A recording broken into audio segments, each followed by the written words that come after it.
Welcome back to the workshop. I know it's been a little while, but I'm excited to get a new video out and hopefully continue to do so over the next little while. I really enjoy making the videos and they help me get through my weeks planning little projects that I can film and things like that. They do kind of slow things down, but I really enjoy the process of making them and also just getting to look back on them. So hopefully the wait hasn't been too long for you guys. Today we're going to be working on a Springer top clamp for my mate Brenton, and the idea here is to incorporate a riser.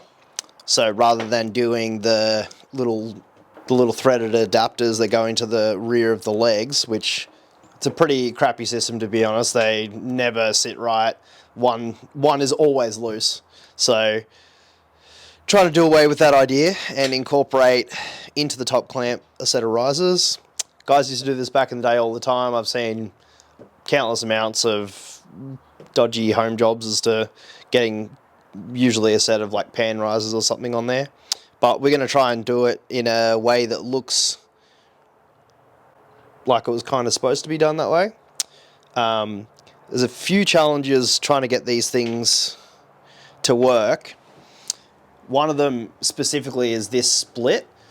That is essentially what makes this top clamp flex enough that it actually clamps on the leg before you put your nut on. So without that being able to flex, you have this sort of side-to-side motion like this.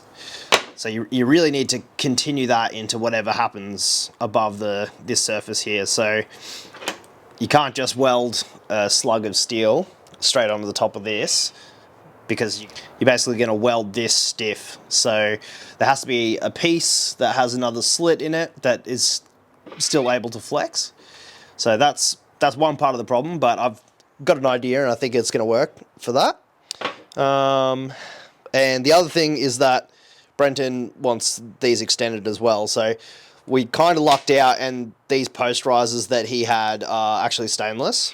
So I'm just going to be able to, hopefully, all things going well, weld another slug of stainless like this to it.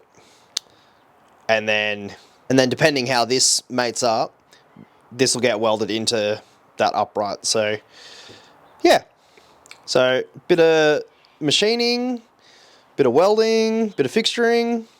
Should be a pretty fun project. So without further ado,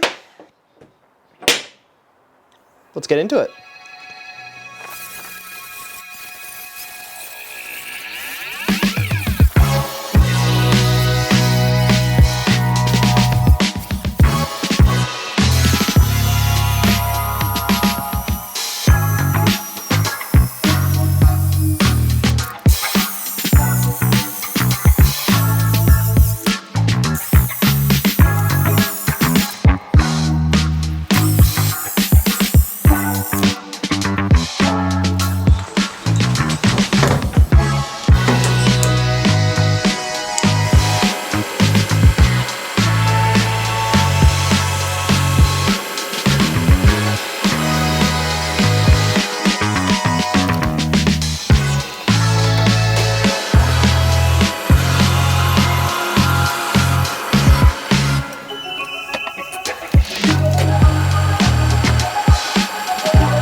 Alright, let's see how we did. These are the two tapered pieces that we turned.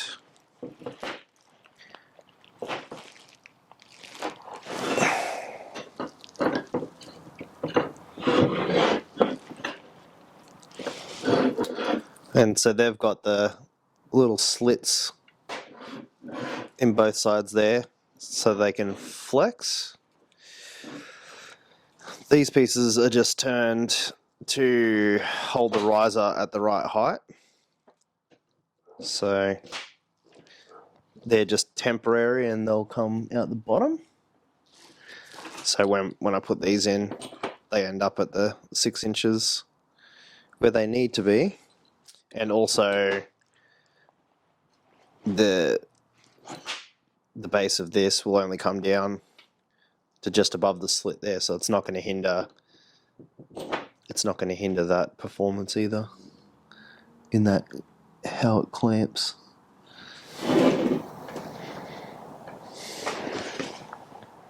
It's looking pretty good. And that's generally the idea, and the rest is just going to be welding it together. But I'll just quickly line this up and hopefully we get a bit of an idea. This is just a bit of 1-inch aluminium solid.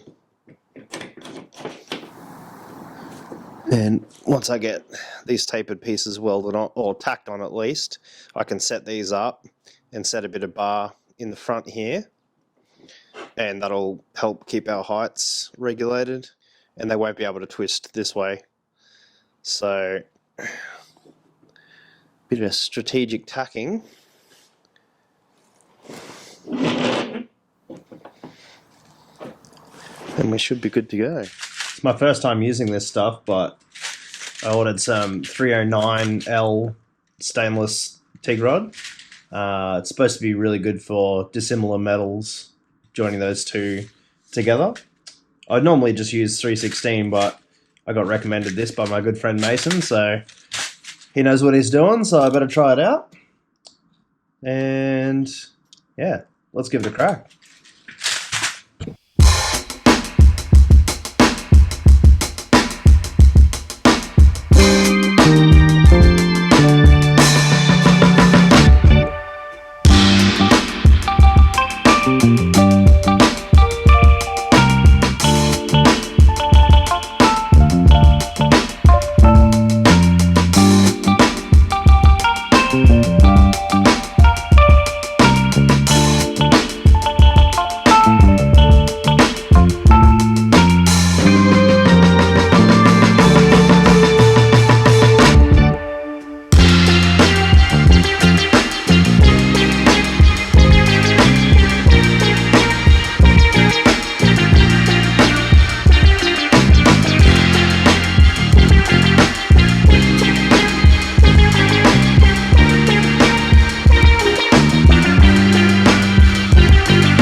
Alright, I think that's going to be it for this one.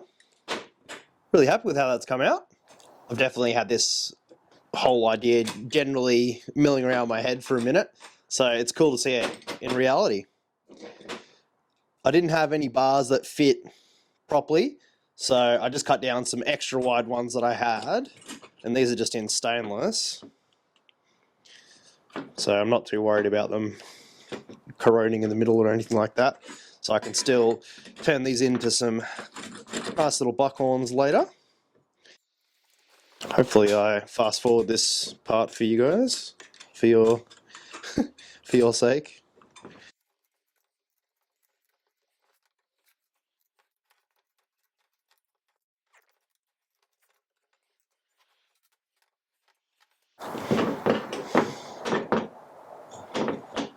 Something like that. Yeah. That'd be pretty killer going down the highway, I reckon. So the actual top clamp and the risers themselves are all going to be powder coated black, so they're going to have one uniform finish throughout the whole thing, and all these connection points here will sort of have a bit of a blend to them, so I don't have to worry too much about, you know, bringing all that into a super smooth finish, because that powder coat is just layers, and it really thickens up around those areas. So I'll just generally give them a bit more of a once over with the wire brush, and just to clean up with the Scotch-Brite a little bit, but they'll get sandblasted before they get powder coated as well, so hopefully it gets right in and under all of those little spots. My powder coat is amazing, so I'm sure he'll have no troubles whatsoever with that. In other news, I just posted on the website and on the Instagram as well about pre-sales for new t-shirts and new hats. The last run of both of those things went absolutely bonkers, so I'm really hoping that we can get some good numbers on the pre-sales so that I don't accidentally underorder like I have in the past. So if you're keen on a t-shirt or a hat, those both really support the channel, as I've mentioned before, and just help the day-to-day around here. So if we can get to some decent numbers on that, I'll get those ordered as soon as possible. So that's about it for what's happening around here. We've just been plugging away on parts and trying to get the web store stocked up each week as best we can. Steve's shovel head that I've been working on is just about done, so there'll be a video on that and a bit of a rundown of everything we've had to go over, fix, undo, redo the whole lot because it was a full-on basket case. So that's been taking a lot of time and attention. So until the next one, take care of yourself. We'll see you then.